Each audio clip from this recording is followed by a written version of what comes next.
ગરમા ગરમ મેથીના ભજીયાનો પ્રોગ્રામ કારખાને કારખાને આપણે ભજીયાનો પ્રોગ્રામ છે અને જો કારખાનો અહીંયા ચાલુ છે.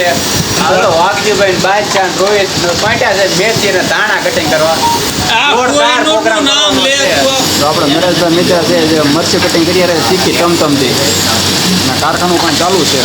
બાદશાહ જો ચાલો ઘણા કરી નાખ્યો મરચાનો બાકાજી કે બોલે છે ને મરચાની આજ ગરમા ગરમ ચટણી બનીને મસ્ત તૈયાર થઈ ગઈ છે. ગરમા ગરમ ભજીયા થઈ રહ્યા છે અને પંગોજ પણ પડી ગઈ છે. આપણે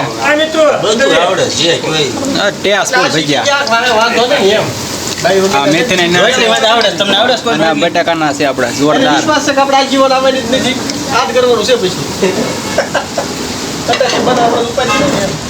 આપણું આ કારખાનું છે.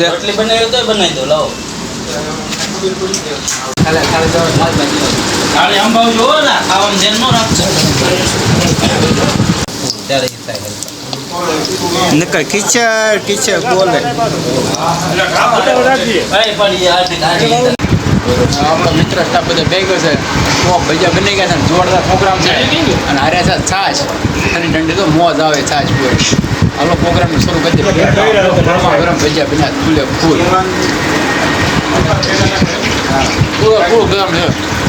તો ભજીયા ગરમા ગરમ હાલી રહ્યા છે અને એવું લાગે છે આ ભજીયાની થોડીક સોંટ પડી જવાની એવું લાગે. કેમ લાગે જગાભાઈ?